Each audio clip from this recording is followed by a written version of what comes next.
Hello दोस्तों, welcome back to जीटेक poly. तो कैसे हैं आप सभी। उम्मीद करता हूं अच्छे होंगे और अपने जीवन में और भी ज़्यादा बेहतर कर रहे होंगे। तो जैसा कि आप सभी को पता है, मैं आपको पढ़ा रहा हूं एनर्जी कंजर्वेशन, जिसके अंदर आप जब पढ़ने वाले हैं 5वां चैप्टर, जो कि है लाइटिंग एंड डीजी सिस्टम। कौन सा चैप्टर पढ़ने वाले हैं आप पढ़ने वाले हैं लाइटिंग एंड डीजी सिस्टम। ध्यान से सुनेंगे, इसके अंदर क्या क्या पढ़ने वाले हैं आप। सबसे पहले पढ़ेंगे बेसिक डिफिनीशंस। किसके बारे में बेसिक डिफिनीशन? सबसे पहले लक्स क्या होता है, ल्यूमेन क्या होता है एंड एफिकेसी क्या होता है, इनके बारे में बेसिक जानकारी आप जानेंगे, इसके डिफिनीशन के बारे में समझेंगे। उसके बाद टाइप्स ऑफ डिफरेंट लैंप्स, यानी कि डिफरेंट टाइप्स के लैंप्स कौन कौन से होते हैं एंड इनके फीचर्स क्या क्या हैं, इस चीज़ को समझेंगे। उसके बाद इसका लास्ट टॉपिक है एनर्जी इफिशिएंट प्रैक्टिसेज इन लाइटिंग, यानी कि लाइटिंग में एनर्जी इफिशिएंट प्रैक्टिसेज, यानी कि किस तरह से आप लाइटिंग में ऊर्जा को किस तरह से आप बचा सकते हैं। ठीक है, ये समझेंगे। उसके बाद है डीजी सिस्टम क्या होता है, डीजल जनरेटिंग सिस्टम क्या होता है, इसके बारे में समझेंगे। Energy efficiency opportunities in DG system, यानी कि डीजी सिस्टम में आप एनर्जी इफिशियंसी किस तरह से आप उसको बचा सकते हैं, जैसे कि लोडिंग एस्टिमेशन, यानी कि एनर्जी इफिशियंसी अपॉर्चुनिटी कौन कौन सी होती है in DG systems and loading estimation क्या होता है लोडिंग एस्टिमेशन के अंतर्गत इस चीज़ को समझेंगे। ठीक है, चलिए शुरू करते हैं। सबसे पहला टॉपिक आपका आता है लक्स। लक्स को हम मीटर कैंडल के नाम से भी जानते हैं। किस नाम से जानते हैं? लक्स को मीटर कैंडल के नाम से भी जाना जाता है। इसके बारे में क्या है समझेंगे। यह प्रदीप्ति का व्यवहारिक मात्रक होता है, यानी कि यह एक यूनिट होता है। किसका यूनिट होता है? यह यूनिट होता है इल्यूमिनेंस का। किसका यूनिट होता है यह यूनिट होता है इल्यूमिनेंस का, यानी कि यह प्रदीप्ति का व्यवहारिक मात्रक होता है। इंग्लिश में क्या कहेंगे? It is a practical unit of illuminance, यानी कि यह प्रदीप्ति का इल्यूमिनेंस का व्यवहारिक मात्रक यानी कि यूनिट होता है, जिसका उपयोग प्रकाश या रोशनी की तीव्रता को मापने के लिए किया जाता है। यानी कि लक्स का उपयोग किस लिए किया जाता है? लक्स का उपयोग किया जाता है प्रकाश या फिर रोशनी की तीव्रता को मापने के लिए, यानी कि which is use to measure the intensity of light और इल्यूमिनेशन, यानी कि या तो प्रकाश को या फिर रोशनी की तीव्रता या फिर प्रकाश की तीव्रता को मापने के लिए लक्स या फिर मीटर कैंडल का उपयोग किया जाता है। इस चीज़ को आपको ध्यान में रख करके चलना है। अगर इसकी डिफिनीशन की बात करें, ल्यूमेन प्रति वर्ग मीटर को लक्स या मीटर कैंडल कहते हैं। किसे कहते हैं? ल्यूमेन। ध्यान से देखेंगे, ल्यूमेन प्रति वर्ग मीटर को क्या कहते हैं हम? मीटर कैंडल या फिर लक्स के नाम से जानते हैं। आमतौर पर इसका उपयोग लाइटिंग डिजाइन, फोटोग्राफी और भौतिकी में किया जाता है। यानी कि लक्स का उपयोग किस लिए किया जाता है? लक्स का उपयोग लाइटिंग डिजाइन में, फोटोग्राफी में और फिजिक्स के अंतर्गत जो है लक्स का उपयोग किया जाता है। इस चीज़ को भी आपको नहीं भूलना है। ल्यूमेंस पर square metre are called lux और मीटर कैंडल, यानी कि ये ल्यूमेन प्रति स्क्वायर मीटर को क्या कहा जाता है? लक्स या फिर मीटर कैंडल के नाम से जाना जाता है या फिर कहा जाता है।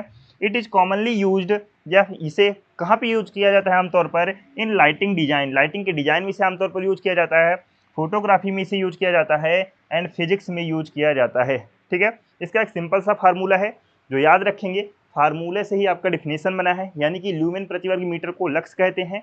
तो क्या है formula? Lux is equal to lumen प्रति वर्ग मीटर। इसी को क्या कहते हैं हम? इसी को कहते हैं, इसका परिभाषा बना करके आप लिख सकते हैं, यानी कि शॉर्ट फॉर्म में क्या लिख सकते हैं? एल एम प्रति वर्ग मीटर। ठीक है, ये आपको ध्यान रखना है। अगर आप फार्मूला ध्यान रखते हैं तो आप डेफिनेशन बना सकते हैं। ल्यूमेन प्रति वर्ग मीटर को क्या कहते हैं? लक्स कहते हैं। लक्स किसका मात्रक है? इल्यूमिनेंस का मात्रक है, यानी कि प्रतिदीप्त का मात्रक है। इस चीज़ को आपको ध्यान में रख करके चलना है। ठीक है, इसका उपयोग किस लिए किया जाता है? इसका उपयोग किया जाता है प्रकाश की तीव्रता को मापने के लिए इसका उपयोग किया जाता है। ठीक है, और उसके बाद और इसका अगर बात करें, इसका उपयोग और क्या किया जाता है? लाइटिंग डिजाइन में, फोटोग्राफी में और भौतिकी में भी किया जाता है। इस चीज़ को आपको नहीं भूलना है। ओके, उम्मीद करता हूँ लक्स आपको समझ में आ गया होगा। अब चलते हैं ल्यूमेन की ओर, यानी कि ल्यूमेन क्या होता है, ध्यान से समझेंगे। यह ज्योति फ्लक्स यानी कि प्रकाश शक्ति का व्यवहारिक मात्रक होता है। यानी कि लक्स का मात्रक क्या था? लक्स का मात्रक था ल्यूमेन प्रति मीटर स्क्वायर। ठीक है, अगर बात करें सॉरी लक्स किसका मात्रक था, लक्स था मात्रक, इल्यूमिनेंस का मात्रक था लक्स जो है, ल्यूमेन किसका मात्रक है, ल्यूमेन मात्रक है ज्योति फ्लक्स का, यानी कि किसका मात्रक है ये, ज्योति फ्लक्स का, यानी कि ल्यूमिनेस फ्लक्स का मात्रक है ये ल्यूमेन, इस चीज को आपको नहीं भूलना है, जिसका उपयोग प्रकाश स्रोत द्वारा उत्सर्जित दृश्य प्रकाश की कुल मात्रा को मापने के लिए किया जाता है। यानी कि प्रकाश स्रोत द्वारा जो भी दृश्य प्रकाश उत्सर्जित होते हैं उसको मापने के लिए ल्यूमेन का उपयोग किया जाता है। ठीक है, सिंपल सा है, आपको समझ में आ गया होगा। इसका शॉर्ट फॉर्म में LM लिखते हैं। ठीक है, शॉर्ट फॉर्म में क्या लिखते हैं, LM लिखते हैं, वही चीज इंग्लिश में है। It is a practical unit of luminous flux. ठीक है, यह प्रैक्टिकल यूनिट ऑफ किसका होता है, ल्यूमिनस फ्लक्स का प्रैक्टिकल यूनिट होता है। Which is use to measure the total amount of visible light. यानी कि इसका यूज किस लिए किया जाता है, इसका यूज किया जाता है कि जो आपके प्रकाश स्रोत द्वारा उत्सर्जित प्रकाश है उसकी कुल मात्रा को मापने के लिए, यानी कि emitted by a light source, प्रकाश स्रोत द्वारा उत्सर्जित जो है प्रकाश की मात्रा को, दृश्य प्रकाश की मात्रा को मापने के लिए ल्यूमेन का उपयोग किया जाता है। Its short form is written as LM, यानी कि इसका शॉर्ट फॉर्म LM के रूप में लिखा जाता है। इस चीज को भी आपको ध्यान में रख करके चलना है। ओके, लक्स आपका क्लियर हो गया, ल्यूमेन आपका क्लियर हो गया। अब चलते हैं एफिकेसी की ओर। किसकी ओर, एफिकेसी को समझते हैं। एफिकेसी क्या होता है, इसको हिंदी में क्या कहते हैं, एफिकेसी को कहते हैं प्रभाव उत्पादकता। क्या कहते हैं हिंदी में, हिंदी में कहते हैं प्रभाव उत्पादकता, उत्पादकता। ठीक है, हिंदी में कहते हैं प्रभाव उत्पादकता। हो सकता है आपके एग्जाम में हिंदी में ना पूछे एफिकेसी क्या होता है, प्रभाव उत्पादकता क्या होता है, वो सीधा सीधा पूछ सकता है एफिकेसी क्या होता है, यानी कि उसका प्रोनाउंसिएशन ही एफिकेसी करके देगा। तो ठीक है, इस चीज़ को आप दोनों टर्म याद रखेंगे, प्रभाव उत्पादकता भी याद रखेंगे, एफिकेसी भी याद रखेंगे। प्रभाव उत्पादकता का मतलब क्या होता है, एफिकेसी का क्या मतलब होता है, इसका मतलब यह है कि यह मापता है, किस चीज़ को मापता है, कि प्रकाश स्रोत विद्युत ऊर्जा को दृश्य प्रकाश में कितनी कुशलता से परिवर्तित करता है। इस चीज को मापने का काम कौन करता है, एफिकेसी करता है। ध्यान से समझेंगे दोबारा से, प्रभाव उत्पादकता का अर्थ यानी कि एफिकेसी का अर्थ यह मापना है कि प्रकाश स्रोत द्वारा विद्युत ऊर्जा को दृश्य प्रकाश में कितनी कुशलता से परिवर्तित करता है। ठीक है, उम्मीद करता हूं समझ गए होंगे आप। Efficacy means to the measure of how efficiently a light source convert electrical energy into visible lights. ठीक है, यानी कि किसी भी प्रकाश सोर्स द्वारा, किसी भी प्रकाश स्रोत द्वारा कितनी कुशलतापूर्वक, कितनी कुशलतापूर्वक इसे जो है दृश्य प्रकाश में बदला जा रहा है। यानी कि कितनी कुशलतापूर्वक इसे दृश्य प्रकाश में, दृश्य यानी कि विजिबल लाइट, दृश्य प्रकाश में बदला जा रहा है। इस चीज को मापने का काम कौन करता है, तो एफिकेसी करता है। इस चीज को आपको बिल्कुल भी नहीं भूलना है। ठीक है, यह लुमिनस फ्लक्स तथा पावर का अनुपात होता है। यह किसका अनुपात होता है, यह लुमिनस फ्लक्स तथा पावर का अनुपात होता है, तथा इसका मात्रक ल्यूमेन प्रति वाट होता है। ठीक है, ये चीज भी आपको ध्यान में रखना है। इसके अगर बात करें एफिकेसी इज इक्वल टू क्या हो जाएगा, efficacy is equal to luminous flux by upon power. ठीक है, यानी कि ल्यूमिनस फ्लक्स बटे पावर हम इसका मात्रक, यानी कि इसका मात्रक है। इस चीज को आपको बिल्कुल भी नहीं भूलना है। ठीक है, अगर बात करें सॉरी मात्रक क्या है इसका, ल्यूमेन प्रति वाट। ठीक है, ल्यूमिनस फ्लक्स को किससे दर्शाते हैं, ल्यूमेन और प्रति पावर को किस में मापते हैं, वाट में। ठीक है, किसमें, वाट। तो मात्रक क्या हो जाएगा, ल्यूमेन प्रति वाट इसका मात्रक हो जाएगा। और एफिकेसी इज इक्वल टू क्या हो जाएगा, ल्यूमिनस फ्लक्स बाई पावर। ठीक है, इतना उम्मीद करता हूँ आपको समझ में आ गया होगा। तो तीन चीज आपने देख लिया, फ्लक्स क्या सॉरी लक्स क्या होता है, फिर मीटर कैंडल क्या होता है, ल्यूमेन क्या होता है, एफिकेसी क्या होता है। उम्मीद करता हूँ आपको ये सारी चीजें आपको समझ में आ गया होगा। अब चलते हैं नेक्स्ट देखते हैं। अब आपका आता है टाइप्स ऑफ लैंप, यानी कि लैंप के प्रकार। लैंप के प्रकार कौन कौन से होते हैं, ध्यान से समझेंगे। निर्माण और परिचालन विशेषताओं के आधार पर लैंप को 3 समूहों में वर्गीकृत किया जा सकता है। कितने समूहों में, 3 समूहों में। निर्माण यानी कि कंस्ट्रक्शन, निर्माण यानी कि कंस्ट्रक्शन, और क्या, परिचालन मतलब ऑपरेटिंग, यानी कि ऑपरेशन। ठीक है, यानी कि based on construction and operating characteristics the lamps can be categorised into 3 groups. यानी कि निर्माण और परिचालन विशेषताओं के आधार पर लैंप को 3 प्रकार से या फिर 3 ग्रुप में बांटा जा सकता है। कौन कौन सा है वो ध्यान से सुनेंगे।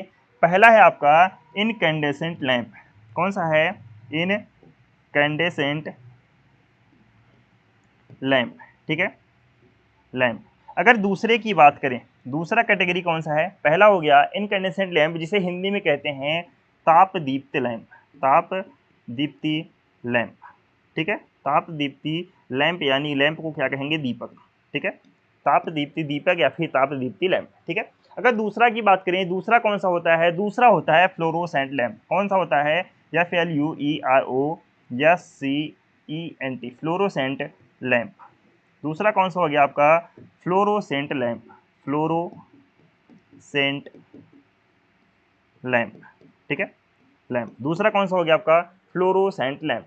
तीसरा कौन सा हो गया? High intensity, high intensity, intensity discharge lamp, discharge lamp, discharge lamp, ठीक है। इसे क्या कहते हैं? हाई इंटेंसिटी डिस्चार्ज लैंप, ठीक है। शॉर्ट में क्या लिखते हैं? हाई यानी कि H, इंटेंसिटी यानी कि I, डिस्चार्ज यानी कि DL, ठीक है। HIDL, high intensity discharge lamp. यानी कि लैंप को हमने 3 कैटेगरी में बांटा। एक तो हो गया ताप दीप्ति लैंप यानी कि इनकैंडेसेंट लैंप, दूसरा हो गया आपका फ्लोरोसेंट लैंप, और तीसरा कौन सा हो गया? हाई इंटेंसिटी डिस्चार्ज लैंप, ठीक है। अब ये जो डिस्चार्ज लैंप है, यानी कि ये जो डिस्चार्ज लैंप है, इसे भी हम अलग अलग कैटेगरी में डिवाइड करते हैं। इसे भी अलग अलग कैटेगरी में डिवाइड करते हैं, जैसे कि सोडियम वेपर लैंप हो गया, sodium sodium vapour lamp, vapour lamp.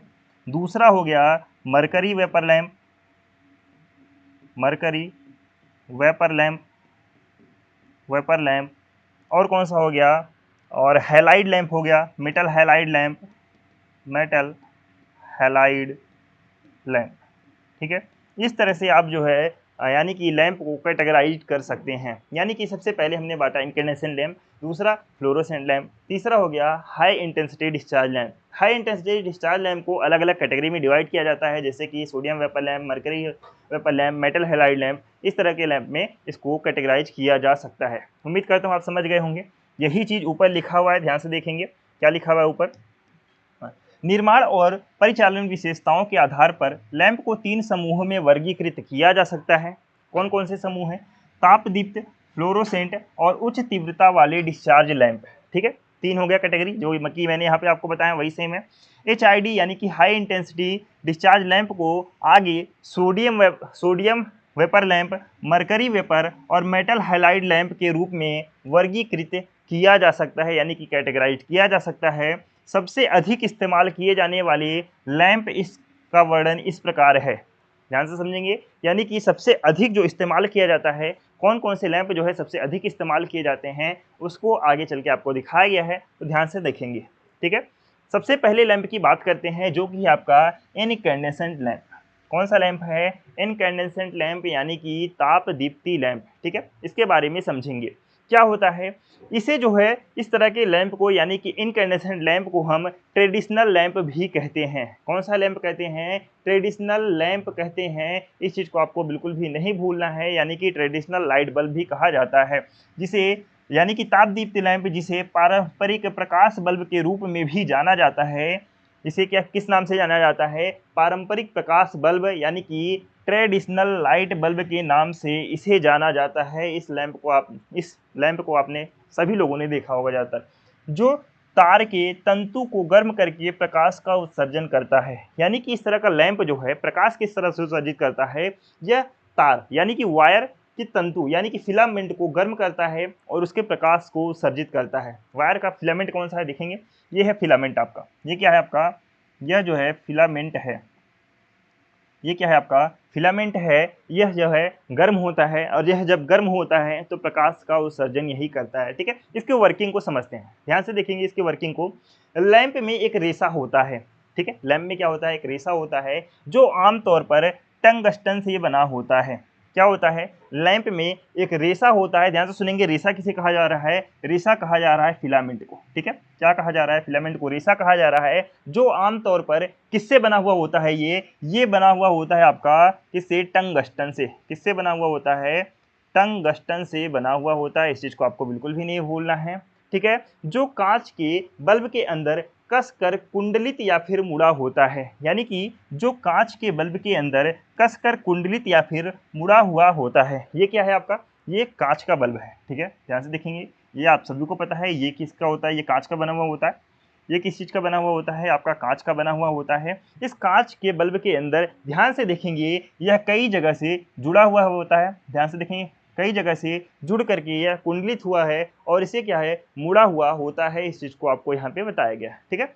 जब बिजली फिलामेंट से प्रवाहित होती है, यानी कि जब जो है करंट जो है फिलामेंट से प्रवाहित होता है तो यह गर्म हो जाती है और चमकने लगता है, यानी कि जब करंट बहता है, ध्यान से सुनेंगे, जब करंट बहता है क्या होता है, इसे क्या कर देता है, ये गर्म करता है, क्या हो जाता है, ये गर्म हो जाता है और गर्म होने के बाद यही फिलामेंट जो है, यही क्या होता है, टंगस्टन फिलामेंट जो होता है क्या होता है, ये प्रकाश उत्सर्जित करता है, ठीक है, इस चीज को आपको ध्यान में रखना है, यानी कि यह गर्म हो जाती है और चमकने लगती है जिससे प्रकाश उत्पन्न होता है। इस प्रक्रिया को दीप्तिमान कहा जाता है, इस प्रक्रिया को क्या कहा जाता है, दीप्तिमान कहा जाता है, इस चीज को आपको ध्यान में रख करके चलना है, ठीक है।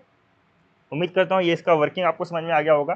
ध्यान से देखेंगे, वही चीज़ इंग्लिश में लिखा हुआ है, इंग्लिश में आप सभी लोग पढ़ लेंगे। जैसे ही फिलामेंट गर्म होता है, जैसे ही क्या होगा, फिलामेंट गर्म होता है, यह दृश्यमान स्पेक्ट्रम में प्रकाश का उत्सर्जन करता है। दृश्यमान स्पेक्ट्रम यानी कि जो हमें प्रकाश दिखाई देता है, उसमें क्या होता है, जो हमें प्रकाश दिखाई देता है उस स्पेक्ट्रम में प्रकाश का उत्सर्जन करता है। प्रकाश की चमक और रंग फिलामेंट के तापमान पर निर्भर करता है, यानी कि प्रकाश जो है की जो चमक है, यानी कि उस प्रकाश की जो ब्राइटनेस है, प्रकाश की जो ब्राइटनेस और उसका रंग और उसका जो कलर निकल के आएगा, कलर किसका निकल के आएगा, जो लाइट जल रही है, यानी कि जो प्रकाश निकलेगा उसका जो कलर है और उसका जो ब्राइटनेस है किस पे डिपेंड करेगा, वह फिलामेंट के टेम्परेचर पर डिपेंड करेगा, यानी कि ब्राइटनेस, ध्यान से सुनेंगे, ब्राइटनेस एंड कलर किसके प्रोपोर्शनल है, या डायरेक्टली प्रोपोर्शनल है किस पे, टेम्परेचर ऑफ फिलामेंट पे, किसके, टेम्परेचर ऑफ फिलामेंट, ठीक है, फिलामेंट, ठीक है, इस चीज को आपको ध्यान में रखना है, यानी कि यह किससे संबंधित है आपका, यह किससे संबंधित है, फिलामेंट के तापमान पर निर्भर करता है, ठीक है। उच्च तापमान के परिणाम स्वरूप उज्ज्वल प्रकाश होता है, यानी कि अगर टेम्परेचर हाई है, टेम्परेचर कैसा है, टेम्परेचर हाई है, कैसा है टेम्परेचर, टेम्परेचर हाई है तो कैसा कैसा प्रकाश निकल के आएगा, उज्ज्वल प्रकाश निकल के आएगा, कैसा, उज्ज्वल, यानी कि व्हाइट प्रकाश निकल के आएगा, इस चीज़ को आपको ध्यान में रख करके चलना है, व्हाइट प्रकाश यानी कि उज्ज्वल प्रकाश निकल के आएगा।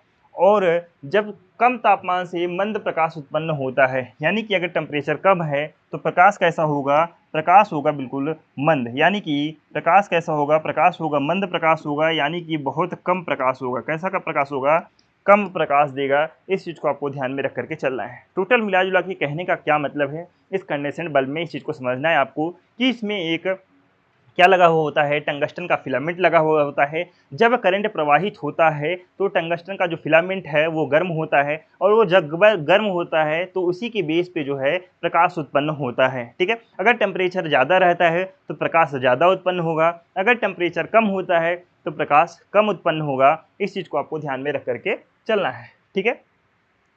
नेक्स्ट देखेंगे, अगर बात करें फीचर्स ऑफ इनकैंडेसेंट लैंप, क्या समझते हैं, फीचर्स ऑफ इनकैंडेसेंट लैंप एक गर्म और चमकदार रोशनी प्रदान करता है। कैसी रोशनी प्रदान करता है, एक provides warm and bright lighting, ठीक है। ध्यान से देखेंगे, सुनेंगे ध्यान से, क्या होता है, दो तरह की रोशनी आपने ज़्यादातर देखी होंगी, किस तरह से, एक तो वार्म रोशनी, एक तो वार्म रोशनी, दूसरा होता है कूल रोशनी, ठीक है, दूसरा होता है कूल रोशनी। आपने देखा होगा 100 वाट का जो बल्ब पहले आते थे वो कैसी रोशनी देते थे, वो आपके वार्म रोशनी देते थे, ठीक है। आजकल के जो एलईडी और सीएफएल वगैरह हैं कैसी रोशनी देते हैं, कूल रोशनी ज़्यादातर देते हैं, ठीक है। हालांकि वो दोनों देते हैं वार्म एंड कूल, लेकिन आपको क्या समझना है, ज़्यादातर आप सभी ने व्हाइट रोशनी देखा होगा, उसे क्या कहते हैं, कुल रोशनी कहते हैं। ठीक है, तो इस तरह से ध्यान से सुनिएंगे। Provides a warm and bright light, यानी कि ये आपका कौन सा वाला बल्ब है, ध्यान से देखें, ये आपका 100 वाट वाला बल्ब की तरह है। ठीक है, 100 वाट वाला बल्ब की तरह है। तो इसमें क्या होता है, ये क्या प्रोवाइड करता है, आपका वार्म यानी कि गर्म रोशनी और चमकदार रोशनी प्रदान करता है। ठीक है, चालू होने पे तुरंत जलता है। क्या करेंगे, जैसे कि इसे आप लगाएंगे तुरंत जल जाता है, यानी कि इसे ब्राइटनेस, यानी कि ये फुली ऑटोमेटिक जो है, जैसे ही आप चालू करते हैं वो क्या होता है कि अपने फुल ब्राइटनेस पे तुरंत के तुरंत पहुंच जाता है। लेकिन कई सारे बल्ब ऐसे होते हैं, कई सारे बल्ब ऐसे आपके होते हैं जिन्हें फुल ब्राइटनेस तक पहुंचने के लिए कुछ सेकंड या फिर कुछ मिली सेकंड का टाइम उन्हें लगता है। ठीक है, चमक के स्तर को समायोजित करने के लिए डिमेबल होता है, यानी कि इसके ब्राइटनेस के लेवल को आपको कस्टमाइज करने के लिए आप उसे क्या कर सकते हैं, डिमेबल भी कर सकते हैं, यानी कि इसके जो ब्राइटनेस है, ब्राइटनेस को आप कस्टमाइज कर सकते हैं, यानी कि उसे धीमा भी आप कर सकते हैं। डिमेबल मतलब होता है धीमा, यानी कि आप जो है डिमेबल टू जस्ट ब्राइटनेस लेवल, यानी कि आप इसके ब्राइटनेस लेवल को भी आप कंट्रोल कर सकते हैं। इस चीज़ को भी आपको ध्यान में रखना है। ये लैंप की बात कर रहा है, ध्यान से सुनेंगे, वरना आप कहेंगे सर हमारे घर में जो 100 वाट वाला बल्ब होता था उसमें क्या होता था कि हम उसको धीमा नहीं कर सकते थे। ठीक है, ये लैंप की बात हो रहा है। एक पीले सफ़ेद प्रकाश का उत्सर्जन करता है। यह कैसा करता है, एक पीले प्रकाश का उत्सर्जन करता है। एमिट्स येलोइश वाइट लाइट, कैसा होता है, एक येलोइश वाइट लाइट का उत्सर्जन करता है, जैसे कि मैंने आपको बताया, बिल्कुल सूर्य की रोशनी जैसा प्रकाश का उत्सर्जन करता है 100 वाट वाला बल्ब आपका, उसी तरह से एक पीले सफ़ेद प्रकाश का उत्सर्जन करता है। विभिन्न आकृति, आकार और वाट क्षमता में व्यापक रूप से उपलब्ध है, यानी कि ये जो आपका बल्ब है, यानी ये आपका जो लैंप है वो किस में आता है, डिफरेंट शेप, साइज और डिफरेंट वाट में आपका जो है अवेलेबल होता है। इस चीज़ को आपको ध्यान में रख करके चलना है। किफ़ायती और बजट के अनुकूल विकल्प होता है। आपको सभी को पता है ये बल्ब कैसे होते हैं, अफोर्डेबल होते हैं, यानी कि सस्ता होते हैं, बजट फ्रेंडली ऑप्शन होते हैं। ठीक है, ये कैसा होता है, ये आपका लो कॉस्ट होता है, लो कॉस्ट होता है, यानी कि इसे आप इजीली अफोर्ड कर सकते हैं, अफोर्ड कर सकते हैं, क्या कर सकते हैं, अफोर्ड कर सकते हैं, यानी कि ये अफोर्डेबल होता है। इस चीज़ को आपको ध्यान में रख करके चलना है। नई प्रकाश तकनीकों की तुलना में अपेक्षाकृत कम जीवन काल होता है, यानी कि इसका जो लाइफ स्पैन है, क्या है, इसका लाइफ स्पैन जो होता है इसका काफ़ी कम होता है, यानी कि इसका लाइफ स्पैन क्या होता है, इसका लाइफ स्पैन काफ़ी कम होता है। ऊर्जा की एक महत्वपूर्ण मात्रा को ऊष्मा में परिवर्तित करता है, कैसा करता है, converts a significant amount of energy into heat, यानी कि ऊर्जा की एक महत्वपूर्ण मात्रा को ऊष्मा में परिवर्तित करता है। आप सभी ने देखा होगा कि यह बल्ब जब काफ़ी देर तक जलता है तो क्या होता है, उससे हीट निकलती है, यानी कि ऊष्मा भी निकलता है, गर्म जल्दी हो जाता है। ठीक है, उम्मीद करता हूँ ये सारे आप कैरेक्टरिस्टिक्स याद रखेंगे। कौन कौन से कैरेक्टरिस्टिक जो आपके लिए आसान हो सकते हैं, ध्यान से सुनेंगे। कैरेक्टरिस्टिक्स की बात करें जो सबसे ज़्यादा आसान है, जो आपको याद भी रहेंगे, जैसे कि एक तो सस्ता ही है, 100 वाट वाला बल्ब मान के चलेंगे भाई। ठीक है, तो क्या होता है, ये सस्ता होता है, क्या होता है, सस्ता होता है, कम इसका जीवन काल होता है, जीवन काल कम होता है, तुरंत जल उठता है, तुरंत जल उठता है, या फिर क्या कहेंगे, तुरंत पूरी प्रकाश क्षमता तक पहुंचता है, पूरी प्रकाश क्षमता तक पहुंचता है, क्षमता तक पहुंचता है।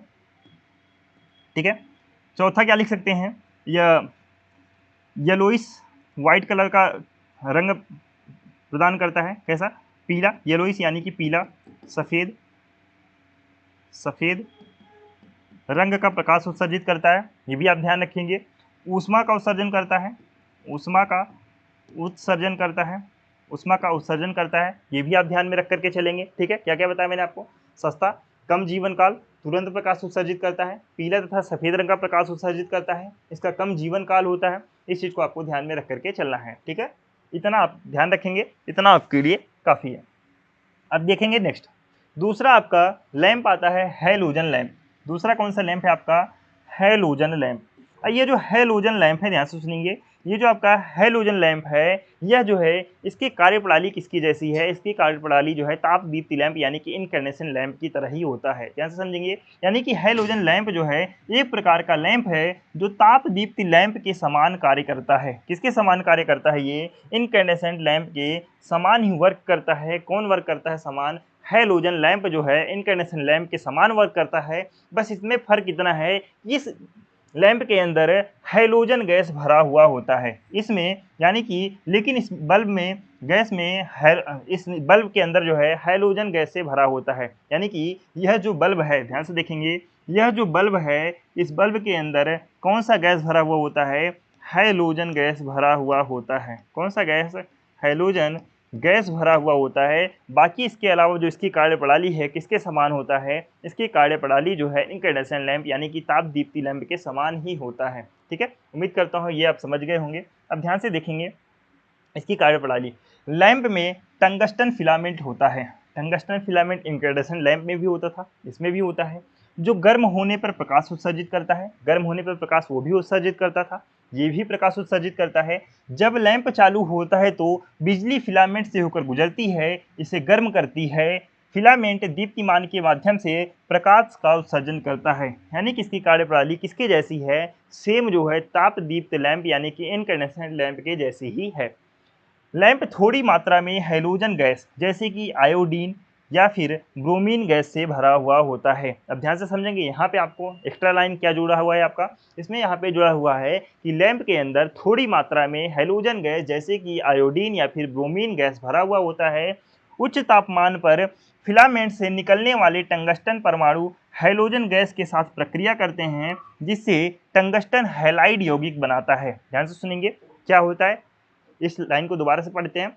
लैंप जो है थोड़ी मात्रा में हैलोजन गैस जैसे कि आयोडीन या फिर ब्रोमीन गैस से भरा हुआ होता है।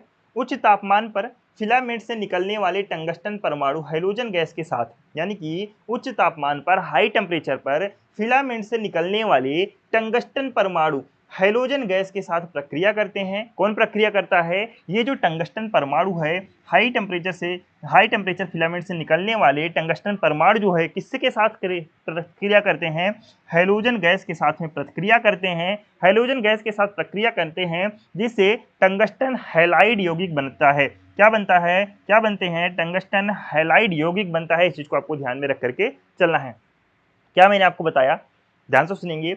हाई टेम्परेचर पर, ध्यान से देखेंगे, लाइन आप भूल सकते हैं तो बार बार देखेंगे। हाई टेम्परेचर पर क्या होता है कि जो फिलामेंट होता है, फिलामेंट से निकलने वाला टंगस्टन परमाणु, फिलामेंट से निकलने वाला टंगस्टन एटम क्या होता है कि हैलोजन गैस के साथ प्रक्रिया करता है। किसके साथ प्रक्रिया करता है? हैलोजन गैस के साथ में रिएक्शन करता है, यानी कि प्रतिक्रिया करता है। और इसके बाद क्या बनाता है? ये दोनों मिल करके क्या बनाते हैं? कंपाउंड, हाँ, क्या बनाते हैं? हैलाइड कंपाउंड बनाते हैं। क्या बनाते हैं? हैलाइड कंपाउंड बनाते हैं, हैलाइड यौगिक बनाते हैं। इस चीज़ को आपको ध्यान में रख करके चलना है। ठीक है, इतना आपको ध्यान में रख करके चलना है। ओके, अब चलते हैं नेक्स्ट देखेंगे। नेक्स्ट क्या है? टंगस्टन हैलाइड यौगिक, यानी कि अब जो है टंगस्टन हैलाइड यौगिक बन गया। अब इससे क्या होगा कि गर्म फिलामेंट से लैंप के ठंडे क्षेत्रों में चले जाते हैं। यानी कि जो टंगस्टन हैलाइड यौगिक है गर्म फिलामेंट से लैंप के ठंडे क्षेत्रों में चले जाते हैं। इन ठंडे क्षेत्रों में टंगस्टन परमाणुओं को मुक्त करते हुए यौगिक टूट जाते हैं। यानी कि जो टंगस्टन परमाणु हैं उनको मुक्त करते हुए यौगिक जो है टूट जाते हैं। सबसे पहले क्या हुआ? यौगिक बना। अब क्या हो रहा है? ठंडे क्षेत्रों में जा करके यौगिक जो है वापस टूट जा रहा है। यौगिक क्या हुआ? वापस टूट जाता है। ये टंगस्टन परमाणु तब फिलामेंट पर फिर से जमा हो जाते हैं। यानी कि ये जो टंगस्टन परमाणु थे फिर से दोबारा से क्या हो जाते हैं? फिलामेंट पर दोबारा से जमा हो जाते हैं, जिससे इनका जीवन काल बढ़ जाता है। यानी कि कहने का क्या मतलब है? ध्यान से सुनेंगे। कहने का ये मतलब है कि इसमें हैलोजन में आयोडीन या फिर ब्रोमीन नमक गैस से भरी हुई होती हैं। ठीक है, अब क्या होता है कि जैसे इनका रिएक्शन कराया जाता है, क्या कराया जाता है? जैसे इनका रिएक्शन कराया गया फिर क्या होता है कि टंगस्टन हैलाइड यौगिक फिलामेंट से एक मिनट रुकिएगा, हाँ, एक मिनट।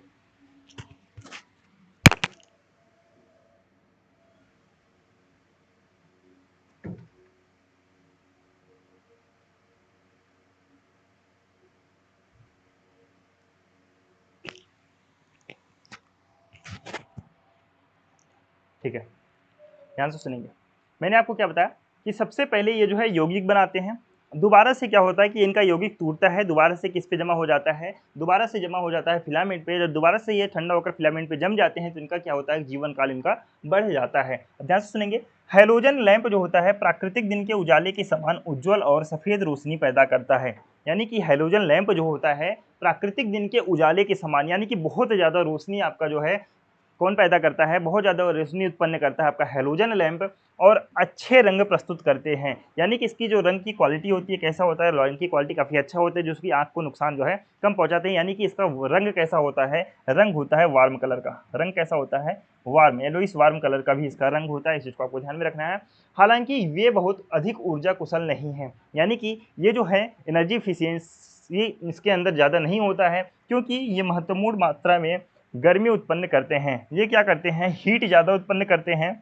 एलईडी यानी कि लाइट एमिटिंग डायोड लैंप अपनी उच्च ऊर्जा दक्षता और लंबी उम्र के कारण हैलोजन लैंप की जगह ले रहे हैं। यानी कि हैलोजन लैंप की जगह कौन ले रहा है, हैलोजन लैंप, हैलोजन लैंप की जगह कौन ले रहा है, एलईडी लाइट एमिटिंग डायोड ले रहा है जगह। क्यों लिया जा रहा है, क्योंकि एलईडी जो है एक तो हीट नहीं पैदा करता, उतना हीट पैदा नहीं करता, दूसरा क्या होता है ये एनर्जी इफिशियंट होता है, एनर्जी एफिशिएंट होता है। ठीक है, तो दो रीजन है, ठीक है, दो रीजन है, इस चीज़ को आपको ध्यान से समझना है। हैलोजन लैंप, पहली बात तो हैलोजन लैंप किसका एक प्रकार है, यह किसकी कार्यप्रणाली सेम जैसी है, इनकैंडेसेंट लैंप की जो है इसकी कार्यप्रणाली इसकी सेम है, बस इसमें क्या होता है कि हैलोजन गैस भरा हुआ होता है। ठीक है, इस चीज़ को आपको ध्यान में रखना है। उसके बाद मैंने आपको बताया कि हैलोजन लैंप जो है एलईडी लैंप के द्वारा बदले जा रहे हैं। क्यों बदले जा रहे हैं, क्योंकि जो है हैलोजन लैंप जो है एक हीट उत्पन्न करते हैं और एनर्जी इफिशियंट नहीं है। ठीक है, और एलईडी लैंप वहीं पे क्या है कि ये हीट उत्पन्न नहीं करते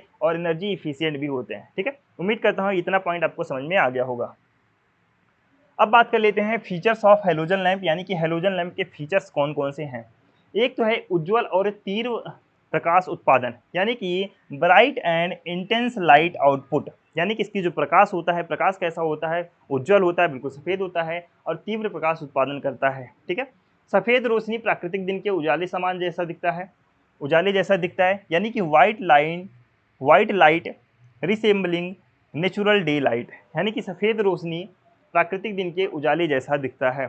वार्म अप समय के बिना तुरंत, यानी कि वार्म अप समय के बिना तुरंत प्रज्वलित, यानी कि तुरंत प्रज्वलित लिख सकते हैं, प्रज्वलित लिख सकते हैं, या फिर तुरंत चालू लिख सकते हैं, तुरंत चालू लिख सकते हैं। ठीक है, instant on white without warm up time, यानी कि ये तुरंत के तुरंत क्या उठते हैं, जल उठते हैं, यानी कि तुरंत के तुरंत प्रकाश उत्पन्न करते हैं। समायोजित करने के लिए डिमेबल, यानी कि यह क्या होता है, डिमेबल भी, यानी कि इसे भी धीमा किया जा सकता है।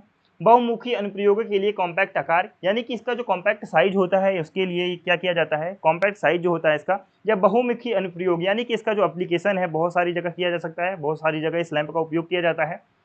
पारंपरिक गर्मा गर्म लैंप की तुलना में लंबा जीवन काल, गर्मा गर्म लैंप यानी कि incandescent lamp, incandescent lamp, candescent lamp यानी कि ताप दीप्ति लैंप की बात कर रहा है, ताप दीप्ति लैंप। ठीक है, या ताप दीप्ति लैंप की तुलना में इसका जो जीवन काल होता है, जो लाइफ होता है इसका, यह उससे ज़्यादा होता है। मौजूदा जुड़ान में बदलना आसान है, यानी कि easy to replace it existing fixture, यानी कि कहीं भी आपको इसे बदलना होता है तो यह बदलने में काफ़ी ज़्यादा आसान होता है। इस चीज़ को भी आपको ध्यान में रख करके चलना है। ओके, उम्मीद करता हूँ सारे पॉइंट आपको समझ में आ गए होंगे। आपको दो लैंप मैंने आपको बताया, दोनों लैंप उम्मीद करता हूँ आपको क्लियर समझ में आ गया होगा। अब चलते हैं तीसरे लैंप की ओर, जो कि है आपका CFL, यानी कि कॉम्पैक्ट फ्लोरोसेंट लैंप। कौन सा है, CFL, यानी कि कॉम्पैक्ट फ्लोरोसेंट लैंप। इसमें क्या होता है, ध्यान से सुनिएगा। कॉम्पैक्ट फ्लोरोसेंट लैंप जो है एक प्रकार का ऊर्जा कुशल लैंप है, यानी कि कैसा है, एक एनर्जी इफिशिएंट लैंप होता है जो प्रतिदीप्ति का उपयोग करके काम करता है। किसका उपयोग करता है, ये प्रतिदीप्ति का उपयोग करता है, यानी कि फ्लोरोसेंस का उपयोग करता है।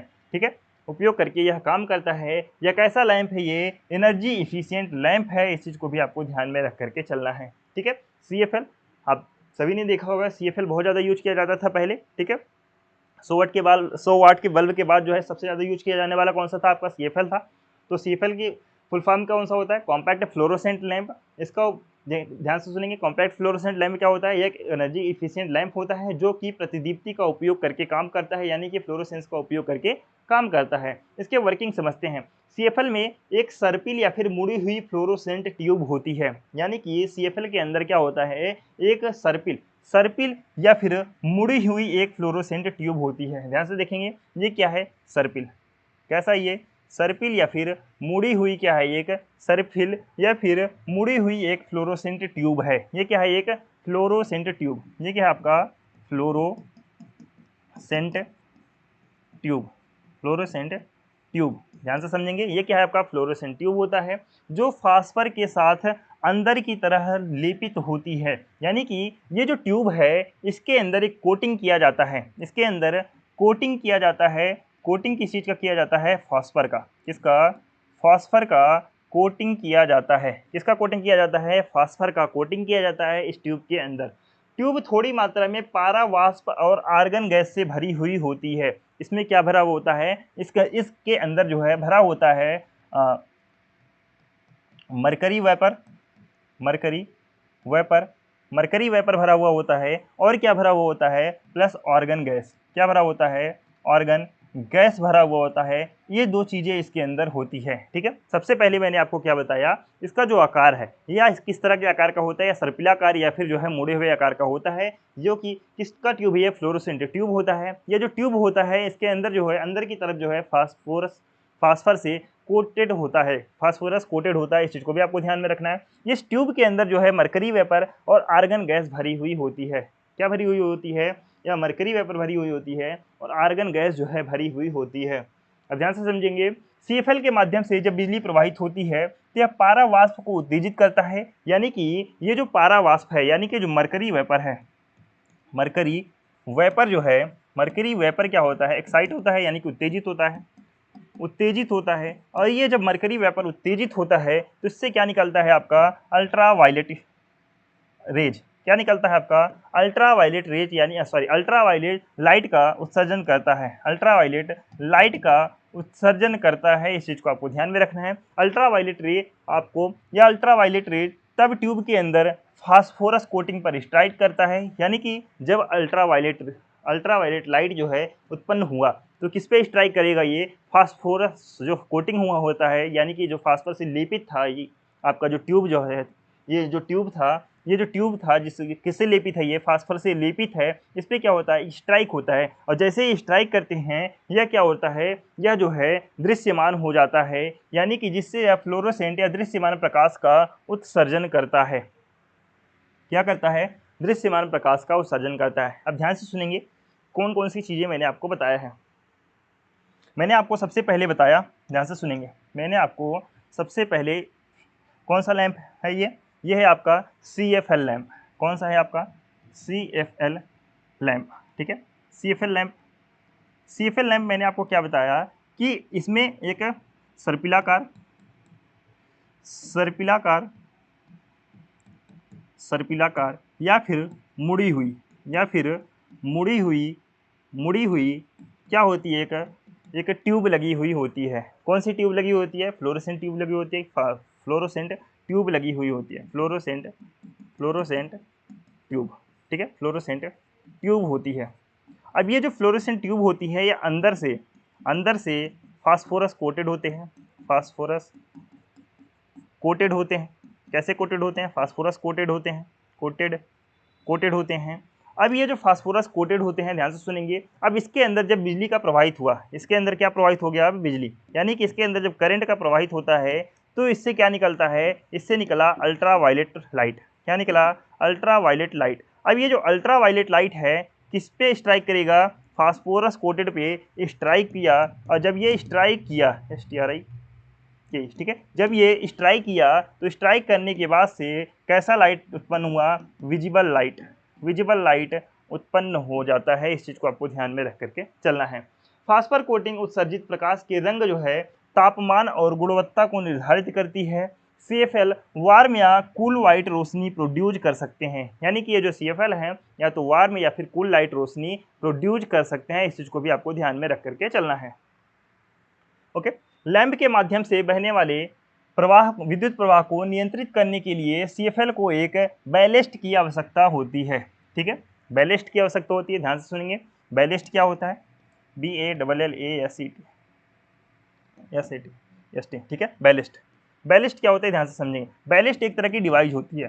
क्या होती है? एक तरह की डिवाइस होती है जो रेगुलेट करती है, जो कि कंट्रोल और रेगुलेट करती है, जो कि कंट्रोल और रेगुलेट करती है। किसे करती है? करंट के फ्लो को। किसके? करंट के फ्लो को रेगुलेट और कंट्रोल करती है। इस चीज़ को आपको ध्यान में रखना है। कौन सी चीज़ है वो? बैलेस्ट है। ठीक है, कौन सी चीज़ है? बैलेस्ट है। ध्यान से सुनेंगे। विद्युत प्रवाह को नियंत्रित करने के लिए CFL को बैलेस्ट की आवश्यकता होती है। बैलेस्ट लैंप यानी कि दीपक को चालू करने और उसके संचालन को नियंत्रित करने में मदद करती है। ठीक है, उम्मीद करता हूँ बैलेस्ट आप समझ में गए, आ गया होगा आपको। एक बार जब CFL चालू हो जाता है तो बैलेस्ट बिजली के स्थिर प्रवाह को बनाए रखने और ट्यूब की चमक को बनाए रखने के लिए आवश्यक वोल्टेज की आपूर्ति करता है। क्या आपूर्ति करता है? आवश्यक वोल्टेज की आपूर्ति करता है। इस चीज़ को आपको ध्यान में रख करके चलना है। ठीक है, मैंने आपको एक डिवाइस बताया, डिवाइस का नाम है क्या? डिवाइस का नाम है बैलेस्ट। बैलेस्ट का क्या होता है? जो करंट का फ्लो है उसको कंट्रोल और रेगुलेट करने का काम किसका होता है? बैलेस्ट का होता है। इस चीज़ को आपको ध्यान में रख करके चलना है। चालू होने के बाद CFL को पूरी तरह से चमकने में कुछ ही समय लगता है। हालांकि आधुनिक CFL में इस पहलू में सुधार किया गया है और आमतौर पर कुछ सेकंड के भीतर पूर्ण चमक तक पहुंच जाते हैं। यानी कि जो CFL लैंप होता है, CFL लैंप आपने देखा होगा क्या होता है कि इसे फुल प्रकाश तक पहुंचने में कुछ समय लगता था। फुल प्रकाश पहुंचने में, यानी कि इसे फुली ब्राइटनेस तक पहुंचने में, फुली ब्राइटनेस तक पहुंचने में कुछ सेकंड का समय लगता है। कुछ सेकंड का समय लगता था। इस चीज़ को आपको ध्यान में रखना है। हालांकि समय को कम कर दिया गया, यानी कि जो समय लगता था, मॉडर्न जो CFL आते लगे थे, उसमें क्या किया गया था? इस समय को कम कर दिया गया था। इस चीज़ को आपको ध्यान में रख करके चलना है। ठीक है, तो जो पॉइंट मैंने आपको बताया, उम्मीद हो गया आपको क्लियर हो गए होंगे। अब चलते हैं। पारंपरिक ताप दीप्ति लैंप की तुलना में CFL अधिक ऊर्जा कुशल है। समान मात्रा में प्रकाश का उत्पादन करने के लिए लगभग 75% कम ऊर्जा का उपयोग करते हैं। उनका जीवन काल भी लंबा होता है और आमतौर पर 10,000 से 15,000 घंटे तक चलता है, जो ताप दीप्ति लैंप की तुलना में काफ़ी लंबा है। यानी कि सबकी तुलना किससे की जा रही है? कंडेंसेंट लैंप से की जा रही है, यानी कि वो जो आपका 100 वाट वाला लैंप था उससे की जा रही है। ठीक है, यानी कि इसकी तुलना किससे की गई? कंडेंसेंट लैंप से की गई। कंडेंसेंट लैंप की तुलना में यह अधिक एनर्जी इफिशियंट होता है। क्या होता है? अधिक एनर्जी इफिशियंट होता है। यह जो है 75% कम ऊर्जा का उपयोग करता है। क्या करता है? 75% कम ऊर्जा का उपयोग करता है उसकी तुलना में। उसका जो जीवन काल होता था इनकैंडेसेंट लैंप का कम होता था, लेकिन इसका जो जीवन काल होता है यह क्या होता है? काफ़ी लंबा होता है। इस चीज़ को भी आपको ध्यान में रख करके चलना है। ठीक है, तो उम्मीद करता हूँ सारे पॉइंट आपको क्लियर हो गए होंगे। अब इसकी विशेषता देख लेते हैं। सबसे पहली विशेषता, यह एनर्जी इफिशियंट होता है। इसकी जो लाइफ स्पैन है, यानी कि जीवन काल है, काफ़ी लंबा होता है। कॉस्ट इफेक्टिव होता है, यानी कि सस्ता होता है। CFL are available in different brightness level, यानी कि ये जो CFL होता है वो डिफरेंट ब्राइटनेस लेवल पर अवेलेबल होता है। CFL offer a range of colour temperature from warm to cool, यानी कि जो CFL होता है अलग अलग कलर टेम्परेचर पे अवेलेबल होता है। आपने ज़्यादातर कूल कलर का देखा होगा, यानी कि व्हाइट कलर जो प्रोड्यूस करते हैं वो आपने देखा होगा। लेकिन क्या होता है, ये वार्म कलर जो प्रोड्यूस करते हैं वो भी आते हैं। ठीक है, वो भी आते हैं। उसके बाद CFL are available in various shape and size. CFL जो होता है वेरियस शेप एंड साइज के आते हैं हर चीज़ के अंदर, यानी कि कोई सा भी बल्ब हो, कोई सा भी लैंप हो, उसमें आप लिख सकते हैं are available in various shape and size. ठीक है, CFL contain a small amount of mercury. CFL के अंदर क्या होता है कि mercury, small amount of mercury होता है। मरकरी और आर्गन गैस मैंने आपको बताया था भरे हुए होते हैं। ठीक है, तो इसकी वजह से क्या होता है कि जब आपका CFL गैस खराब होता है तो उसके द्वारा क्या किया जाता है कि उसे जो है उचित निपटान की आवश्यकता होती है। यानी कि हम उसे यूं ही नहीं फेंक सकते, क्योंकि आपको पता है पारा क्या होता है। पारा एक तरह का हमारा क्या है, हानिकारक होता है। पारा क्या होता है, हमारे शरीर के लिए हानिकारक होता है। तो इसीलिए क्या कहा जा रहा है यहाँ पे, CFL contains a small amount of mercury which requires proper disposal to prevent environmental harm. यानी कि इसे क्या है, प्रॉपर डिस्पोजल की आवश्यकता होती है टू प्रिवेंट इन्वायरमेंटल हार्म, यानी कि पर्यावरणीय नुकसान से बचने के लिए, पर्यावरणीय नुकसान को इससे बचने के लिए, रोकने के लिए इसे क्या होता है, प्रॉपर डिस्पोजल की आवश्यकता होती है। क्यों होती है? क्योंकि इसमें जो है स्मॉल अमाउंट ऑफ मरकरी, यानी कि थोड़ी बहुत मात्रा में मरकरी इसमें अवेलेबल होता है। ठीक है, उम्मीद करता हूँ समझ गए होंगे आप। नेक्स्ट चलें, नेक्स्ट देखते हैं। नेक्स्ट लैंप कौन सा है आपका? नेक्स्ट लैंप है फ्लोरोसेंट लैंप। नेक्स्ट कौन सा लैंप है? नेक्स्ट लैंप है फ्लोरोसेंट लैंप। फ्लोरोसेंट लैंप जो है एक प्रकार का लैंप होता है जो कि ताप दीप्ति या फिर हैलोजन लैंप की तुलना में प्रकाश उत्पन्न करने के लिए एक मैकेनिज्म का उपयोग करता है। ठीक है, ध्यान से सुनेंगे। फ्लोरोसेंट लैंप एक तरह का लैंप ही है। ठीक है, लैंप पढ़ रहे हैं तो लैंप ही होगा, जो ताप दीप्ति या हैलोजन लैंप की तुलना में प्रकाश उत्पन्न करने के लिए एक अलग मैकेनिज्म का उपयोग करता है। ध्यान से सुनेंगे। उसमें क्या होता था, ध्यान से सुनेंगे। अभी तक आपने जितने भी लैंप पढ़ा उसमें क्या होता था, उसमें आपका होता था फिलामेंट। ठीक है, फिलामेंट को गर्म किया, प्रकाश उत्पन्न हुआ।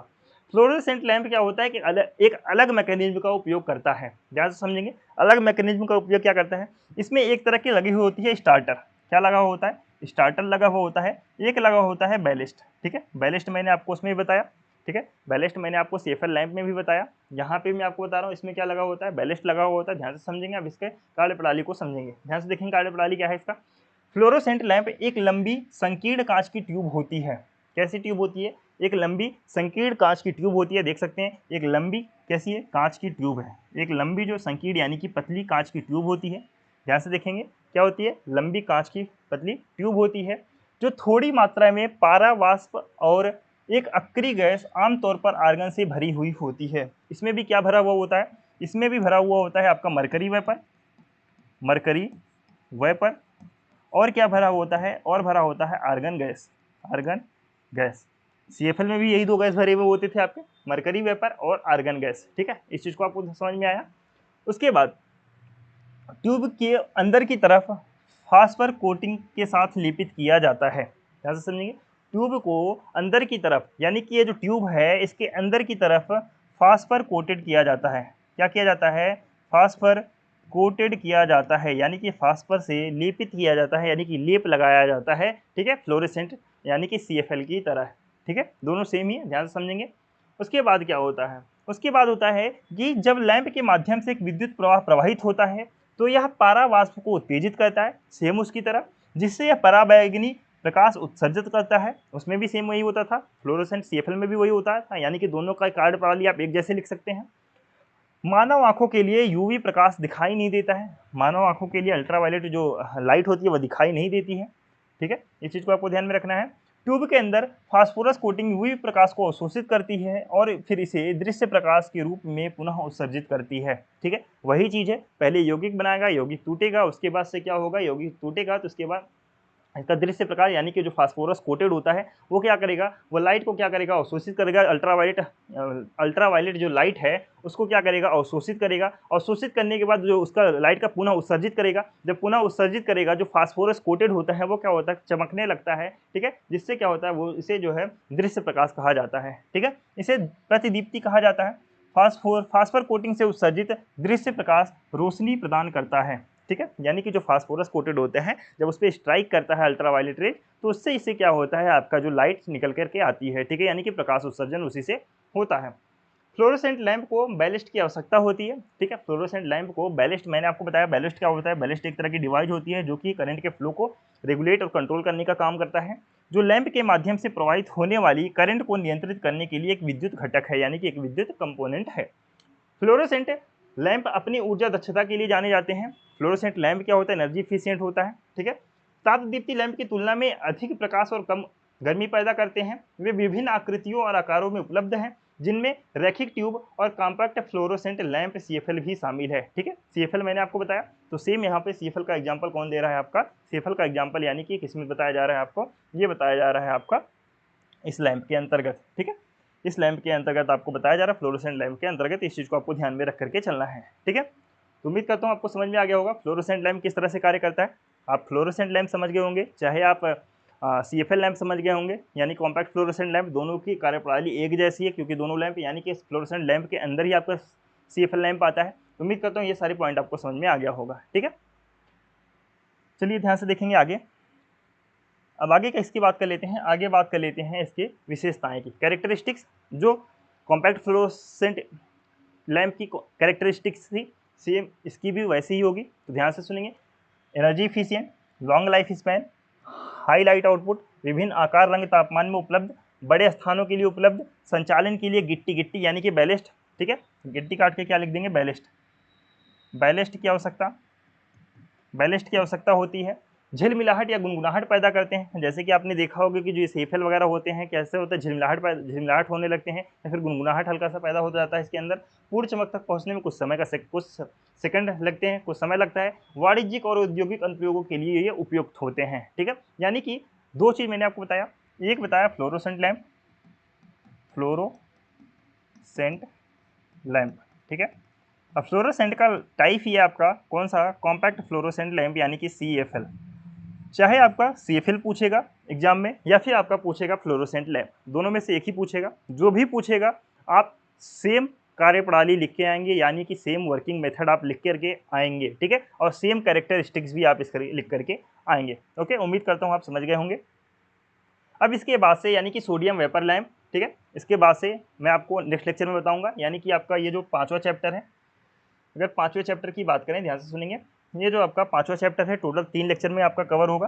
कितने लेक्चर में आपका ये कवर होगा, 3 लेक्चर में कवर होगा। आज मैंने आपको क्या क्या बताया है, आज मैंने सबसे पहले आपको बताया लक्स, ल्यूमेन एंड एफिकेसी क्या होता है, टाइप्स ऑफ डिफरेंट लैंप्स मैंने आपको बताए एंड इसके फीचर्स बताए। ध्यान से सुनेंगे, 4 लैंप मैंने आपको टोटल बताए हैं, 4 लैंप मैंने आपको टोटल बताए हैं। कौन कौन सा, सबसे पहले मैंने आपको बताया incandescent lamp, incandescent lamp, incandescent lamp मैंने आपको बताया। हैलोजन लैंप मैंने आपको बताया, हैलोजन लैंप मैंने आपको बताया। ठीक है, फ्लोरोसेंट मैंने आपको बताया, फ्लोरोसेंट लैंप मैंने आपको बताया। उसके बाद मैंने आपको बताया कॉम्पैक्ट फ्लोरोसेंट लैंप यानी कि CFL लैंप मैंने आपको बताया। ठीक है, इस 4 लैंप को आप अच्छी तरह से पढ़ेंगे। आपके एग्जाम में ज़्यादातर आपके चांस कौन से पूछे जाने के, इन चारों में से अगर मैं बात करूँ तो एक इनकैंडेसेंट लैंप आप पढ़ सकते हैं या फिर आप फ्लोरोसेंट लैंप आप पढ़ सकते हैं। ठीक है, आपको हालांकि पढ़ना आपको पूरा का पूरा है। कल आपको जो बचे हुए आपके लैंप हैं, ठीक है, जैसे कि आपका मरकरी वेपर हो गया, सोडियम वेपर हो गया, हैलाइड हो गया आपका, और आपका LED हो गया, ये 4 आपके मैं आपको कल कराऊंगा। ठीक है, उसके साथ साथ energy efficient practice in lighting, ये भी आपका कल टॉपिक कंप्लीट हो जाएगा। और परसों मैं आपको करा दूंगा DG system, introduction energy efficient opportunity DG system and loading estimation in DG system. ठीक है, ये 3 टॉपिक मैं आपको परसों करा दूंगा। ठीक है, यानी कि 3 दिन में आपका, यानी कि 3 लेक्चर में आपका ये कंप्लीट हो जाएगा। तो उम्मीद करता हूँ सारे पॉइंट आपको समझ में आ गए होंगे। जो भी पॉइंट आपको ना समझ में आया हो वो आप कमेंट करके आप पूछ सकते हैं। ठीक है, तो मिलते हैं। और एक चीज़ और, अपने सभी दोस्तों के साथ में इसे शेयर करेंगे और पसंद आया हो लेक्चर तो आप इसे लाइक भी करेंगे। तो मिलते हैं बहुत जल्द नेक्स्ट लेक्चर में, तब तक के लिए टाटा बाय बाय, ध्यान रखेंगे।